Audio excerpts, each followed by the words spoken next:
여러분 안녕하세요. 저는 카오스재단 뇌 강연의 제1강부터 4강까지 사회를 맡은 윤신영이라고 합니다. 반갑습니다. 자, 카오스 강연은 단순한 강연이 아니고요. 여기 여러 석학들이 오셔가지고 토론도 하고 또 여기 오신 그 대중들이 질문도 하면서 같이 여러 가지 문제들을 답을 구하는 과정을 중시하는 그런 강연입니다. 질문에 대한 중요성, 석학분들이 모두가 다 중요하게 생각하는 것인 만큼 가슴에 품고 돌아가실 수 있으면 더 좋을 것 같습니다. 자, 그러면은 오늘의 주인공이신 강연자 신희섭 단장님을 박수로 모시겠습니다.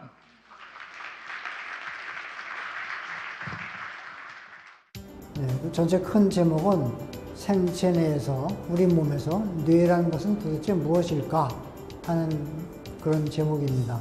이걸 세 가지 측면에서, 하나는 이 뇌가 도대체 언제 어떻게 생겼는가, 이걸 진화적인 관점에서 단세포 동물에서부터 어떤 식으로 변해가면서 뇌가 생겼나, 그런 문제를 다루고, 두 번째는 이렇게 발전한 뇌가 우리 몸을 거의 움직이는 것 같이 보이는데, 그러니까 몸과 뇌의 관계는 뭔가 하는 문제. 그 다음에 세 번째는 동물 실험을 통해서 공감 능력을 어떻게 연구하고 있나, 그런 세 가지를 다루려고 합니다.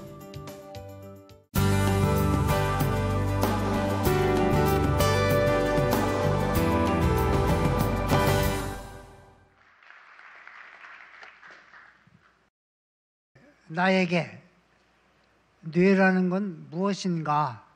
그게 제목입니다. 뇌가 중요하다 하고 그러는데, 과연 이게 무엇이냐? 나에게 뇌는 무엇이냐? 뇌가 어떻게 해서 태어났는가? 생명체에. 그 문제를 그렇게 질문을 하면은 참 답하기가 어려운데, 무릇 생명체에 관한 여러 가지 현상들은 진화라는 그런 관점에서 보지 않고는 이해하기가 아주 어렵습니다. 들여다보면 도대체 무슨 의미를 찾기가 참 힘들어요. 왜 두 발로 걷다, 네 발로 걸었다, 뭐 이런 했는가라든가부터, 어떤 동물엔 뇌가 있고 또 아주 뇌가 없는 것들도 있고 등등 이런 거죠. 그런데 이거를 뇌가 어떻게 해서 세상에 생체에 태어났는가 하는 문제를 진화의 관점에서 보면은 어떤 원리가 보인다는 거죠. 그 진화의 관점은 그런 장점을 줍니다. 세상을 들여다볼 수 있는, 살아있는 생명체를 들여다볼 수 있는 하나의 유리창이다라고 생각하시면 돼요. 아주 구수한 맛있는 냄새가 나면, 아, 여기 군밤 파는 군밤 장소가 있구나. 가서 하나 사 먹고 가는 거하고 결과적으로는 똑같죠. 환경 속에서 환경의 정보를 받아서 그거를 가지고 자기가 결정을 해서 그쪽으로 가거나 반대로 가거나 하는 거. 그 점은 똑같은 목표가 달성됐습니다. 이게 한 생체가 환경 속에서 정보를 받고 그로부터 살아가기 위한 아주 기본적인 형태가 케모텍시스입니다. 이건 그 박테리아에서 말씀드린 거고, 박테리아 이외에 단세포 동물들도 그런 것들이 다 그런 거 많습니다. 뭐 여러분들이 옛날에 배운 집신벌레라든가 이런 거, 마메바 이런 거 다 그런 거죠. 아주 복잡한 내부 구조를 가지고 있고 그리고 그러면서 하는 일은 단세포이면서도 음식을 먹고 소화하고 밖으로 배설하고 다 그러는 거 하고 있어요. 단세포들도 신경, 뇌 이런 거 필요 없이 할 거 다 하는 거예요. 세상 다 잘 살아가고 있어요. 신경 없어도, 뇌 없어도. 그러니까 아주 어떤 면에서는 간단하고 편리한 단세포의 생활입니다. 그런데 그러면 다세포가 되면 다 뇌가 필요한가? 해면이라는 게 있습니다. 해면. 그 바닥에서 딱 붙어서 이렇게 자라는 게, 큰 거는 뭐 한 2m까지도 큽니다. 뭐 스쿠버 다이빙 열대지방에서 해보신 분은 알겠지만, 거대한 원통처럼 이렇게 생겨가지고 그 맨 위에는 구멍이 뚫어 있고 속에는 텅 비어 있습니다. 근데 옆에 구멍들이 쫙 있어요. 옆에. 그리로 구멍으로 물이 들어가서 위쪽으로 해서 내보내는 그런 거죠. 그러면은 물이 쭉 들어와서 위로 나가면서 물속에 들어있던 먹이들이 그 필터에 의해서 잡힙니다. 필터에 의해서 잡혀가지고 그 해면이 그걸 먹고 사는 거예요. 얘는 그런데 뇌에 없습니다. 신경도 없어요. 그러면서도 잘 먹고 잘 살고 있어요. 그러니까 신경이 없어도 내가 할 건 다 하는 거죠. 그럼 도대체 신경이 언제나 생겼을까? 또는 뇌가 언제쯤이나 생겼을까? 그 다음에 진화적으로 볼 때 해파리를 볼 수가 있습니다. 해파리. 물론 여러분은 해파리 냉채를 생각하시겠지만 그 해파리들은 물속에서 움직입니다. 움직이는데 얘네들은 방향이 한 방향밖에 없습니다. 해파리 그림 생각나시는 거 있을 거예요. 둥그런 덩어리에다 다리가 촉수가 쫙 여러 개 있죠. 얘네들은 움직이는데 어떤 식으로 한 방향으로만 움직이는데 전체가 수축을 합니다. 수축을 해가지고 앞으로 나가는 거예요. 그러니까 얘네들은 아주 신경 쓸 게 없는 거예요. 그러니까 방향 때문에 신경 쓸 게 없어요. 여기에는 해파리가 어떻게 해서 한꺼번에 이렇게 움직일 수 있느냐. 거기에 비로소 신경이 처음 나와요. 신경이 그물을 이루고 있습니다. 그래서 왜 그게 필요한가? 해파리가 수축을 해야 되는데 여러 세포들이 한꺼번에 움직여야 수축이 되겠죠. 그러니까 정보를 전 세포들에게 공유하기 위해서 싱크로나이즈 한다고 그러죠. 그러기 위해서 신경이 필요한 거예요. 신경이 그물로서 필요한 거죠. 그러나 아주 단순한 거죠. 그러면 그 다음에 무슨 현상, 그 다음에 진화에서 무엇이 생겼느냐? 편형동물 옛날에 공부하셨을 때 이게 편충, 기생충 중에 편충이라는 게 있었죠. 납작하게 생겼고 좌우가 있고 등배가 있고 앞뒤가 있습니다. 그래서 이런 편충은 앞에 눈에 해당하는 것도 있습니다. 눈처럼 이렇게 발달된 게 아니라 햇빛을 받는, 햇빛을 보고 광을 느끼는 그런 구조가 있습니다. 얘네들은 그러니까 해파리하고 큰 차이가, 해파리는 그냥 원통형이고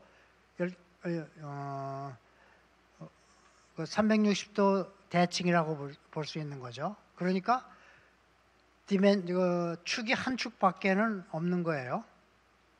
그런데 이 편충은 세 개의 축이 생겼죠. 좌우, 등배, 앞뒤가 생겼죠. 그래서 얘네들이 움직이려면 좌우로 움직일 수 있고 아래 위로 움직일 수 있고 돌아갈 수도 있고 그럽니다. 이 편충에서 드디어 뇌에 비슷한 게 생겨납니다. 뇌에 비슷하다고 말씀드린 이유는 신경세포들이 덩어리로 좀 모여있다 이런 얘기죠. 그 신경절이라고 부릅니다. 갱글리언. 이 갱글리언들이 있어가지고 몸에서 오는 정보들을 받아서 왼쪽, 오른쪽, 아래, 위 방향을 결정해서 움직이는 거죠. 그러니까 해파리와 편충을 비교해 보시면 그 결정을 내려야 할 정보가 엄청 복잡해진 거죠. 그러니까 일직선인 것이 1차원적인 것이 3차원으로 바뀐 거니까 그 복잡성을 상상하실 수 있을 거예요. 그러니까 해파리처럼 모든 신경세포가 동시에 한꺼번에 싱크로나이즈 돼서만 움직이면 됐던 데에서 이제는 왼쪽으로 가려면은 왼쪽에 있는 세포는 수축하고 오른쪽은 늘어나야 되겠죠. 그리고 위아래도 마찬가지고 그 복잡성의 정도가 아주 증가한 거예요. 그러니까 거대한 계산기가 필요했다라고 보시면 되는 거예요. 해파리에서부터 편충으로 가면서. 그래서 그 계산을 하려고 그러면 엄청난 수의 신경세포가 필요한 거죠. 그래서 신경이 좀 세포들 모여서 생긴 게 신경절이 된 거예요. 아주 중요한 일인데 이렇게 됨으로 해서 동물은, 편충은 자기가 원하는 곳을 갈 수가 있게 됩니다. 이동을 드디어 할 수 있게 되는 거죠. 해파리는 그냥 그 자리에서 수축을 하면서 수축하는 힘에 의해서 일직선으로만 이동을 하는 건데 이때는 자기가 원하는 곳을 갈 수가 있게 된 거죠. 그러니까 운동을 한다는 것, 이동한다는 것, 거기에 들어가는 정보 처리의 양이 엄청 늘어났다, 이런 말씀입니다. 그게 바로 편충에서, 그게 바로 좌우 대칭이 생길 때부터, 진화에서 동물에서 볼 때에 좌우 대칭이 생길 때에 비로소 움직이는 차원이 획 달라졌다는 얘기입니다. 그래서 움직인다는 것, 이동한다는 것, 원하는 곳으로 이동한다는 것이 진화에 있어서 엄청 중요한 거죠. 그걸 좀 더 강하게 증명할 수 있는 증거가 있을까? 여러분들이 옛날에 배웠지만 척색동물이라는 게 있죠. 척추동물은 척색동물 중에 하나입니다. 우리들은 척추에 뼈가 있죠.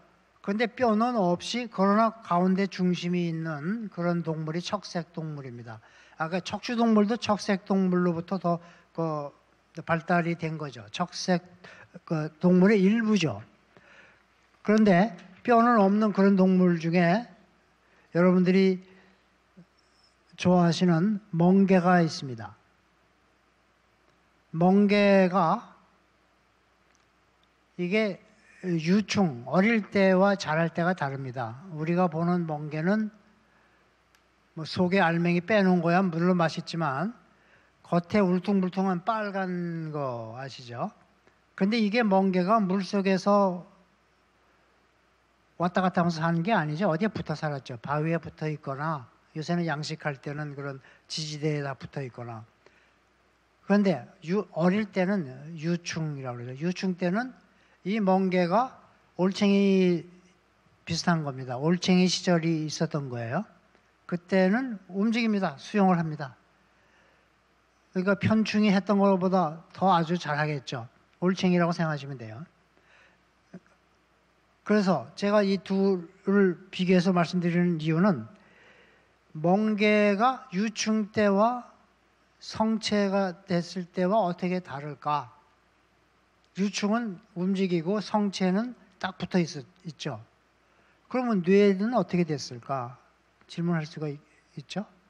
그래서 사람들이 그걸 잘 해부학적으로 연구하고 해보니까 유충 때는 아주 당연히 뚜렷한 뇌가 있습니다. 뇌가 있고 그 척수가 있고 그래가지고 그거 가지고 왔다 갔다 하다가 걔가 그 다음에 돌에 딱 붙어서 입을 돌에 붙이고 그냥 그대로 있죠. 그러면 그게 멍게로 커지는데 멍게에서 들여다보니까 뇌는 없어졌어요. 신경들은 그대로 있는데. 그러니까 이건 아주 설명이 그럴듯해지는 거죠. 그러니까 움직일 때 3차원으로 움직일 때에 필요해서 생긴 뇌구나. 그래서 더 이상 움직이지 않게 되니까 필요 없으니까 그냥 퇴화해 버렸구나 라는 결론을 내릴 수가 있습니다. 그래서 이런 걸 볼 때에 결국 뇌가 그러면 뭐 하는 거냐? 환경의 정보를 중앙에서 통합하는 거죠. 정보의 양이 많아지고 그 다음에 그걸 분석을 하게 되고 분석한 다음에 가장 적절한 행동을 결정해서 그 행동을 하기 위해서 다 신경을 다시 운동신경으로 정보를 주어서 근육이 움직이게 하는 거죠. 어느 쪽은 수축하고 어느 쪽은 이완되게 하는 거죠. 이런 과정에 필요한 건데 그 정보의 양이 커지니까 뇌가 생겼다라고 하는 거죠. 그리고 중요한 게 이때에 편충 때에 학습도 하게 됩니다. 편충이 학습을 해서 기억을 해요. 그러니까 어느 곳에 가면은 위험한 게 있다. 그러면 거기 안 갑니다. 예를 들면. 그리고 햇빛을 쪼이는 곳에 싫어하고 학습에 의해서 이런 거를 배우게 돼요. 그래서 여기에 아주 중요한 그 계기가 좌우 대칭이었다. 좌우 대칭이 됨으로 해서 필요한 운동의 레퍼토리가 아주 복잡해지고 거기에 따라서 뇌가 생겼다라고 결론을 내리는 겁니다.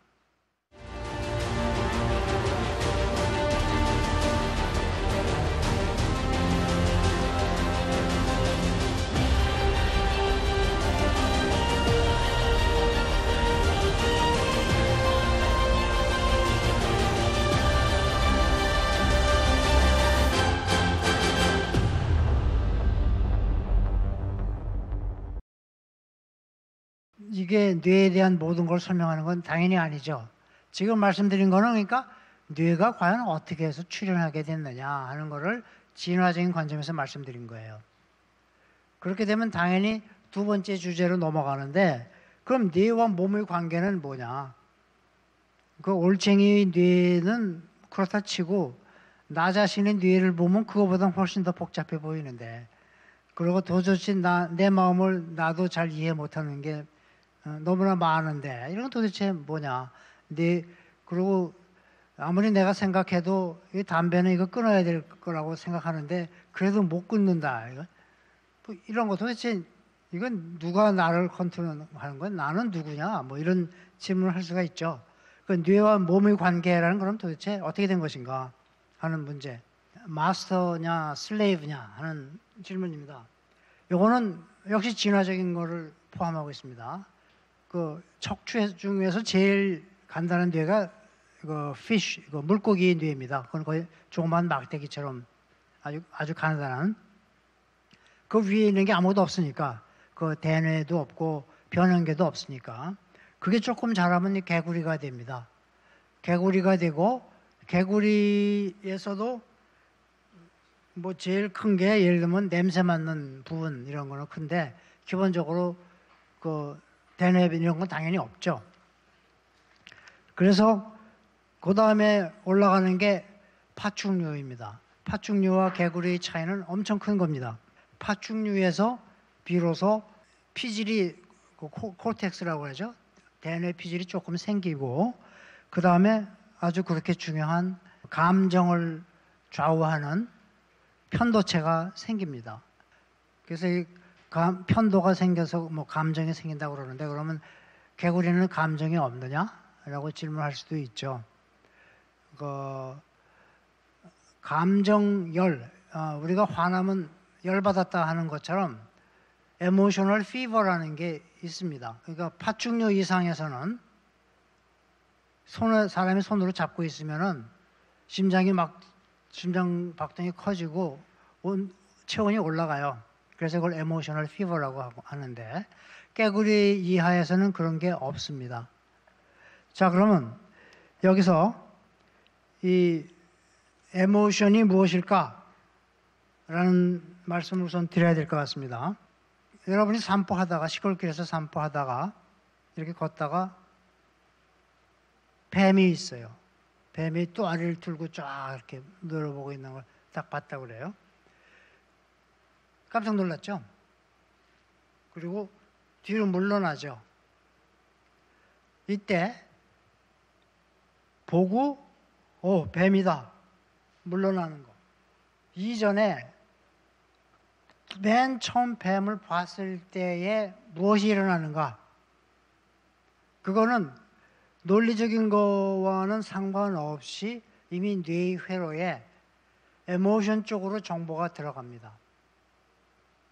그러면 내가 알지도 못하는 사이에 정보 처리가 돼가지고 심장 박동 증가시키고 온도 올라가고 이러한 몸의 생리적인 현상이 나와요. 에모션은 우리말로 하면은 감정이죠. 이거는 기분하고는 조금 다른 겁니다. feeling은 기분이죠. 감정과 기분. 기분은 내가 겁난다라는 걸 내가 알고 있는 거예요. 경험을 할 수 있는 거죠. 말로 할 수 있는 거예요. 근데 에모션은 그거가 없어도 나오는 거예요. 감정. 그러니까 그거는 몸의 생리적인 현상이 갑자기 격앙되는 겁니다. 변화. 그러니까 이거는 생존에 필수적인 거죠. 이렇게 보고서 이거는 뱀이지. 그리고 이 뱀은 독이 있는 뱀이고 나를 물면 내가 죽지. 이런 계산을 하기 이전에 벌써 행동으로 연결이 돼야 되는 것. 그런 겁니다. 보통은 직관이라는 말로도 표현하고 그러죠. 그게 다 거기에 포함되는 겁니다. 그런데 그러면 마스터와 슬레이브 관계는 뭘까? 물고기 뇌에서 사람의 뇌까지 올라가면서 엄청 커졌습니다. 이게 커지면 커질수록 이걸 컨트롤하는 방법은 쉬운 게 아니죠. 같이 움직일 수 있게 해야 되는데 이때에 과연 무엇이 전체적인 한 덩어리를 한 방향으로 움직일 수 있게 하는가? 쾌락중추라는 게 있습니다. 여기에서 쾌락중추라는 말이 나옵니다. 이 쾌락중추는 옛날부터 사람들이 많이 연구한 건데, 예를 들면 쥐의 뇌의 어느 부분이 자극을 하면은 쥐는 자꾸만 그 자극을 받고 싶어 합니다. 그 자극이 쥐는 좋은 거죠. 거기다가 그 부분에다가 전기를 꽂아가지고 그 다음에 자기가 그걸 단추를 누르면 자극을 주게 만들어요. 그러면 이 쥐는 밥 먹는 거 다 잊어버리고 계속 그것만 누릅니다.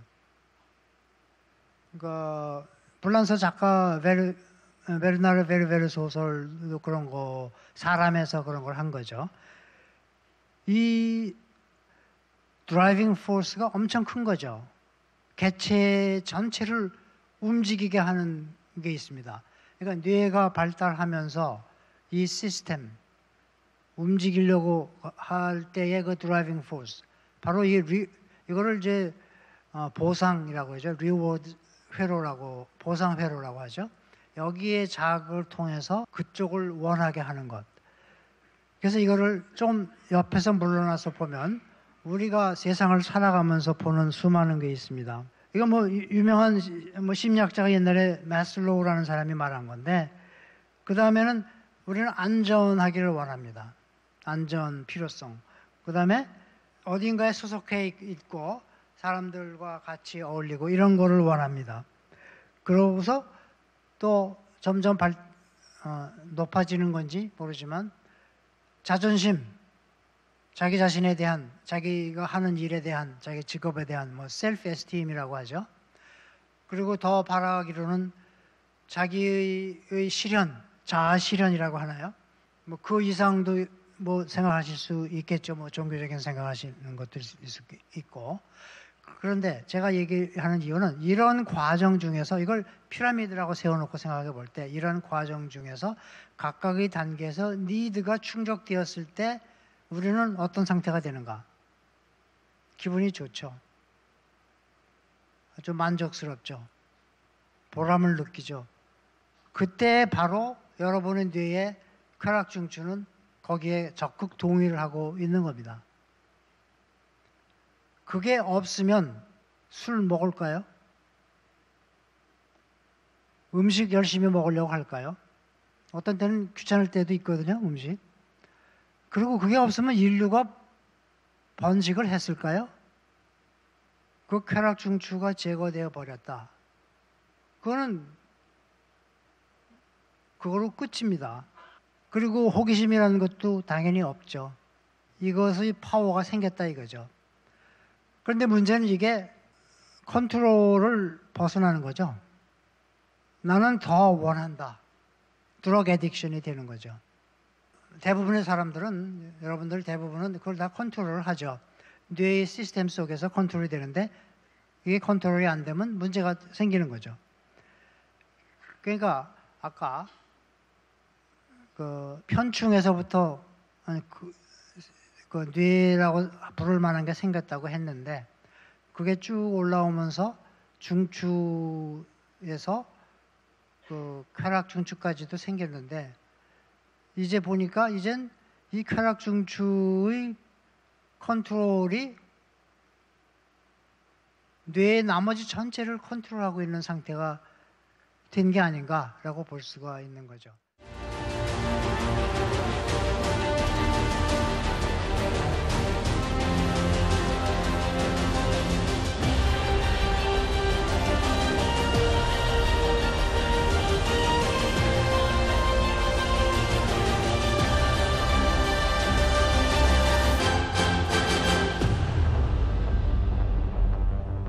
파트 3는 동물 가지고 여러 가지 실험을 하는 건데 예를 들면 유전자 돌연변이를 만들어 가지고 생쥐에서 실험을 해보는 건데 터널을 가운데 놓고 생쥐가 그 터널로 갈 수가 있어요.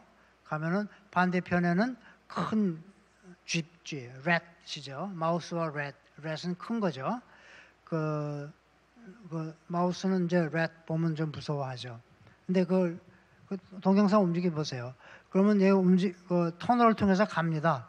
근데 보통 일반적인 생쥐는 가다가 저 앞에 큰 동물이 있으면 겁이 나서 뒤로 가요. 그런데 이 겁이 없어진 돌연변이 생쥐는 그냥 끝까지 갑니다. 공포심이 없는 생쥐는 그 속으로 들어가서 그 렛 등 위에 올라갑니다. 그런데 만약 그게 고양이였다면 어떤 일이 일어났을까요? 그러니까 적절한 공포심은 아주 생존에 필수적인 거죠. 사람들 중에 그게 없어진 사람은 대개는 감옥에 가서 살고 있죠. 끝으로 공감에 대해서 좀 말씀을 드리겠습니다. 공감, 여기 자녀를 가졌던 분들, 애가 엎드러져서 물 다쳐서 피가 난다. 엄마 진짜 아픕니다. 엄마의 무릎은 아무렇지도 않지만 엄마의 마음에는 똑같이 아픈 거예요. 통증 이런 거죠. 그것이 공감 고통인데 그런 거를 사람에서도 MRI로 연구를 하고 이걸 우리가 쥐에서 연구를 해본 게 있습니다. 예를 들면 이게 쥐장에 칸막이가 있고 반대편 쪽에 있는 쥐가 있고 양쪽에 쥐가 하나씩 있는데 한쪽은 데몬스트레이션 하는 거고 보여주는 거고 다른 쪽은 관찰하는 거예요. 이게 보여주는 쥐에다가 전기 충격을 주면 깜짝 놀라고 그러죠. 그럼 얘 보는 애도 깜짝 놀라요. 그건 뭐 옆에 이상한 현상이 일어났으니까 놀라는 것도 있겠지만 그러나 얘들 그 다음에 다음 날 이 다른 동료가 고통을 받는 걸 봤던 그 장에 다시 넣어주면 동료는 없이 얘는 어제의 기억이 나가지고 공포를 느낍니다. 아까 공포는 겁에 질려서 얼어버린다 그랬죠. 그런 반응을 보여요. 그러니까 얘의 마음에도 그 상대방이 경험했던 상황에 대한 그 기억이 있는 거죠. 그런데 그래도 그건 뭐 다른 쥐가 고통받는 거 보고 겁나서 그런 거 아닐까? 정말 그 다른 쥐의 마음을 이해했을까? 질문할 수가 있죠. 그래서 어떻게 실험을 했는가 하면은 상대방 고통받는 쥐가 누구냐에 따라서 차이가 난다는 걸 볼 수 있어요. 자기 같은 배의 형제다. 그러면 훨씬 더 얘가 고통을 더 받아요. 그리고 메이팅 짝이다. 케이지 메이트다. 하면 또 고통을 더 받아요. 다른 암놈에 가서 하는 것보다 그래서 이게 공감 고통이구나 이런 걸 알 수가 있죠. 근데 물론 뭐 여기 여러 가지 말씀드릴 게 있지만 그 하루 이틀 잔 걸로는 안 그래요. 굉장히 오랫동안 같이 있어야만 그게 생겨요. 본드가. 그러니까 조강지처가 중요한 거예요. 이거 좀 애석하지만 이 정도로 정리를 하는 게 좋을 것 같습니다. 네. 그리고 이제 토론으로 들어가는 게 좋겠습니다. 네. 감사합니다.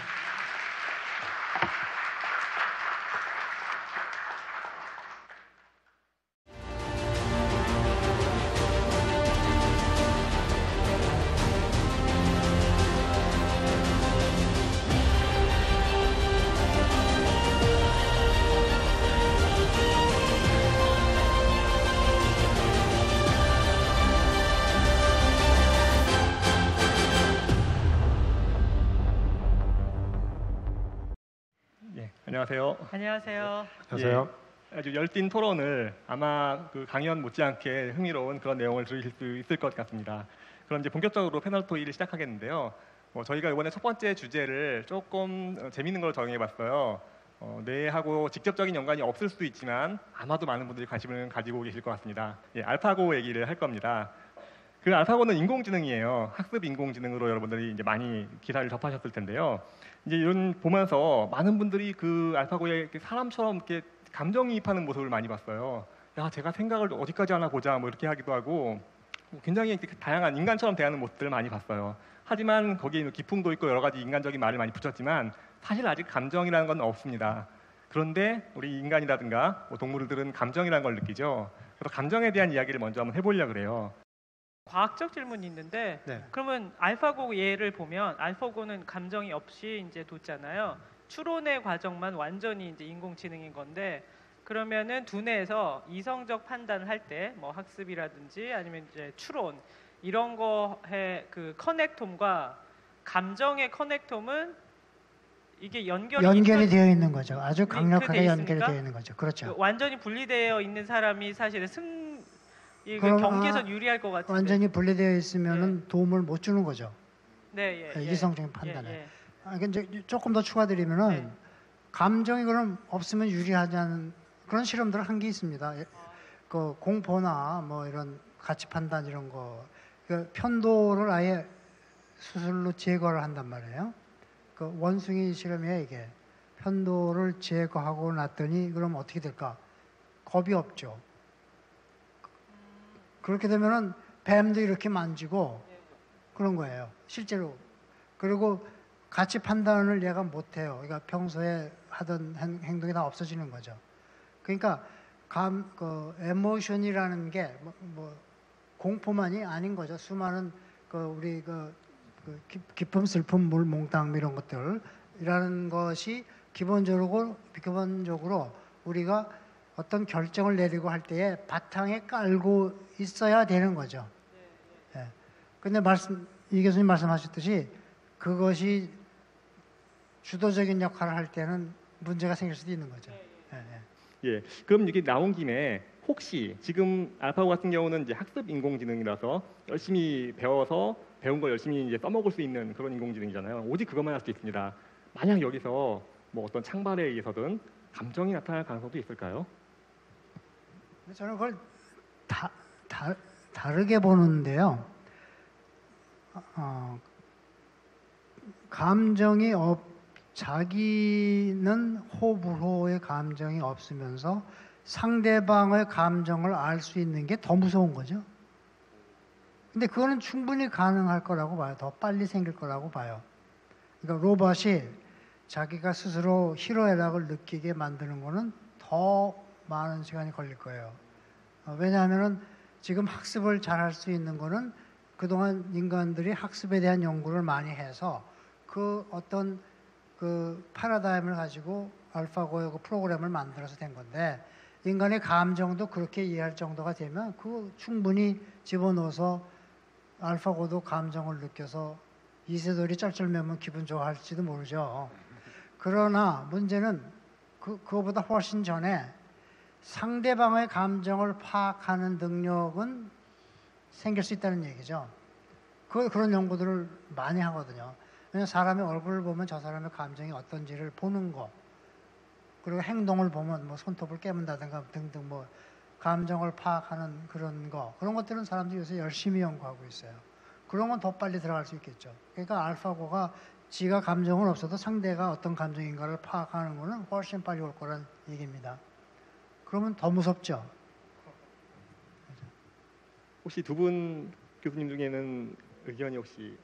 저는 사실 대국봄에서 계속해서 궁금했던 게 제가 생명과학자인데 그 뇌과학에 대해서 이제 전문적으로 알고 있지 않죠. 저는 사실 암이 어떻게 생기냐니까 완전 유전자의 질병을 하고 있는데 그런 생각을 했었어요. 이게 이 유전자에 의해서 결정될 수 있는 그런 어떤 뭐 질병 이런 거와 달리 뇌 질병 같은 경우는 사실 이렇게 회로의 문제라고 많이 얘기를 해서 커넥톰이라고 해서 이렇게 연결이 어떻게 되느냐. 커넥톰이 뭐 100조다, 뭐 1조다, 뭐 이렇게 얘기를 하지 않습니까? 이렇게 연결되는 시냅스가. 그러면은 이 인공지능의 이 추론 이게 이제 학습해가지고 이렇게 알 수 있다는 건데, 그래서 데이터는 계속해서 넣을 수 있는 거죠. 알파고 같은 경우에. 그래서 더 똑똑해질 거다라는 사실 상당히 많은 사람들한테 두려움을 준 건데 100조면은 거의 이제 무한대라고 제가 봤어요. 그 인간의 시냅스, 뉴런의 연결성은 사람은 얼마만큼 똑똑해질 수 있을까? 사실은 저는 그게 더 궁금했었거든요. 그래서 사회자 선생님께서 질문하셨지만 저는 다시 질문을 드리고 싶은 게 무한대로 똑똑해질 수 있을까요? 뭐 무한히 많은 이런 시냅스를 진짜 우리가 파악할 수 있을지, 이것들이 진짜 가지고 있는 잠재력을 파악할 수 있을지는 진짜 모르겠지만, 아마도 저희가 기계가 발달하고 컴퓨터가 발달하고 그러면서 이 숫자를 점점 더하면서 비슷하게는 갈 수 있을 것 같습니다. 하지만 그 비슷하게 간다고 해서 그 기계, 우리가 만든 기계가 인간을 지배할 수 있을지는 저는 아니라고 생각합니다. 이쯤에서 또 지금 멀리 대전에서 이 강의를 들으면서 또 질문을 애타게 기다리고 있는 분들이 계시거든요. 지금 그 대전 동신과학고등학교에서 지금 이 강의를 원격으로 지금 시청하고 있습니다. 한번 연결을 해보고 질문을 좀 들어보려 그래요.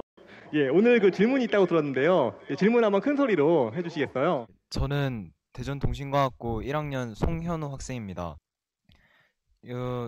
생쥐가 공감을 하는 실험에 관련돼서 이야기를 하셨는데요. 사실 저희 인간 같은 경우에도 어떤 처음 보는 생쥐가 상처가 입혀 있거나 또는 비둘기의 사체를 봤을 때 감수성이 풍부하다고 표현하는 분들은 대부분 다 반응을 되게 인상을 찌푸리며 아프겠다 하는 반응을 하지 않습니까? 이런 것들은 봤을 때 비둘기나 이런 생쥐는 저희랑 어떤 친분 관계가 있는 것도 아니고 연인 관계 역시 아니고 종 역시 다른데 어떤 공감 능력을 느낄 수 있다는 거를 어떻게 표현할 수 있는가요? 그 생쥐가 다리에서 피를 흘리고 지나가는 거와 또는 옆에 강아지 예쁘게 생긴 그 멀티스가 뭐 상처를 입어서 아파할 때와 또는 어린아이가 엎어져 가지고 무릎에 피를 흘리고 있을 때와 그 차이가 있을 겁니다. 저라면 어린아이가 아픈 게 제일 아프게 느낄 거 걱정이 되고 그럴 것 같으네요. 그러니까 그런 뜻입니다. 그러니까 공감이라는 것이 그러니까 자기와 얼마나 가까운가라는 그 요소가 영향을 준다는 얘기죠. 예, 그 공감에 대한 질문은 항상 할 얘기가 참 많은 것 같아요. 뭐 간단히 하나 덧붙이면은 요새는 이제 AI와 로봇의 시대가 성큼 다가오면서 아마 보신 분들 계실 거예요. 뭐 동영상 유튜브나 이런 데 많이 있는데 미국에서 만든 빅독이라는 개 형태의 동물형 로봇이 있어요. 짐꾼 로봇이죠. 얘가 짐을 아무리 지고 가도 별로 사람들이 말을 안 하는데 홍보 영상 보면은 그 직원들이 얘의 이제 성능을 자랑하기 위해서 발로 막 뻥뻥 차요. 그럼 얘가 비틀비틀하면서도 꼿꼿이 서가지고 이 자세를 잡아가지고 가게 됩니다. 근데 이걸 보면서 사람들 댓글이 굉장히 악플이 많이 달렸어요. 왜 이 애한테 불쌍하게 이러냐고. 그래가지고 이걸 홍보 영상이라 뿌렸냐고, 안티라고 막. 이거 보면서 우리는 굉장한 시대에 살고 있다는 생각을 했어요. 기계를 보면서도 공감을 하는 사람들이 많아지고 있고요. 아마도 뭐 알파고 이후에 더 그런 일들이 많아지지 않을까 싶습니다. 정말 굉장한 시대인 것 같아요. 대전 동신과학고 오늘 감사합니다. 감사합니다. 저희가 이제 대전뿐만이 아니고 전국 나아가서 한국 밖에서도 이 강의를 좀 듣고 싶다는 분들이 계셔가지고 네이버에서 생중계를 했어요. 거기서 이제 댓글 이용한 질문이 있습니다. 질문을 내가 좀 읽어드리겠습니다. 자, 줄기세포를 이용해서 뇌를 만들 수가 있나요? 라는 질문을 해주셨어요. 이건 어느 분께서 답을 해주시면 좋을까요? 제가 조금 답 드리고 그다음에 두 분 선생님께서 뇌과학자 입장에서 좀 말씀해 주시면 재밌을 것 같습니다. 제가 사실 이제 암 연구가 줄기세포 연구하고 맞닿아 있어서 하고 있어요. 근데 미니 브레인이라는 말이 있습니다. 이게 이제 줄기세포를 잘 동정해서 시험관에 이제 적절한 배지에다 키웠었을 때 걔가 이제 어느 정도의 뇌에 아까 해부학적으로 비슷한 것까지 만들어낼 수 있는 걸 가지고 이제 미니 브레인이라고 얘기하거든요. 그래서 이제 이론적으로 가능합니다. 왜냐하면 이제 줄기세포라는 게 사실 거기서 태생돼서 여러 가지 필요한 분화된 모든 세포들을 만들 수 있는 줄기세포 능을 가진 걸 얘기하기 때문에 이론적으로 가능합니다. 근데 지금 저 푸른 노을님의 질문은 거기서 조금 더 나간다고 보면 이 뇌과학적인 질문이 되겠는데, 이 커넥티비티를 가지는 진정한 뇌, 활동할 수 있는 뇌를 가질 수 있느냐라는 질문에 대해서는 제 전공 영역에서는 다루지 않습니다. 그거는 당연히 안 되죠. 그러니까 어릴 때 태아에서 뇌가 만들어지는 과정을 생각해 보시면은 그만한 그런 환경 조절 이런 것들이 다 필요한 거죠. 그런데 이거는 줄기세포에서는 그런 환경을 만들 수가 당연히 없으니까. 그런데 이 질문과 연관시켜서 오히려 의미 있는 질문은 이럴 겁니다. 줄기세포를 이용해서 뇌세포를 치료할 수 있는 만큼 대체할 수 있는 그런 신경세포들을 만들 수 있는가? 그거는 요새 연구를 엄청 많이들 하고 있는 겁니다. 뇌졸중 같은 환자에서 어느 부분에 세포가 죽었는데 그 부분을 이런 새로 줄기세포에서 만든 신경세포를 집어넣어서 회복시킬 수 있을까? 이런 것들이 목적이죠. 척수에 다쳤는데 그 부분을 고칠 수 있을까? 그런 거는 굉장히 연구를 많이 하고 있는 겁니다. 될 가능성들도 있죠. 그런 네, 사실은 저기죠. 3차원적으로 키우는 걸 하고 있어요. 그래서 그러니까 1차원적으로, 2차원적으로 키우면은 줄기세포는 전혀 커넥티비티가 없는데 환경을 만들어주는 3차원적으로 키웠었을 때 이렇게 3차원 구조를 가지게 되거든요. 그게 발생학적으로 뇌와 해부학적으로 비슷하면 뇌와 비슷해질까라는 거는 지금 초미의 관심사입니다. 사실 생명과학계에서 많이 연구도 하고 관심도 많이 갖는 주제였던 것 같습니다. 좋은 질문 감사드립니다. 자, 이제 저희가 마무리를 좀 하려고 합니다. 어떻게 오늘 참석해주신 세 분께서도 좀 좋은 시간을 보내셨는지 모르겠습니다. 어떠셨어요? 현재 우리가 가지고 있는 툴로서는 뇌를 파악하는 게 아직도 먼 세월이 걸리고 정말 이거를 연구할 수 있는 새로운 툴들을 만들어내야만 합니다. 그래서 미국 오바마가 브레인 이니셔티브를 해가지고 첫 번째 10년에 새로운 툴을 개발하자라고 한 것도 그래서 그런 거고요. 뇌를 연구하기 위해서는 새로운 패러다임들이 많이 필요한 거죠. 그러니까 감정이 어떻게 나오는지도 모르는 거니까요. 예를 들면.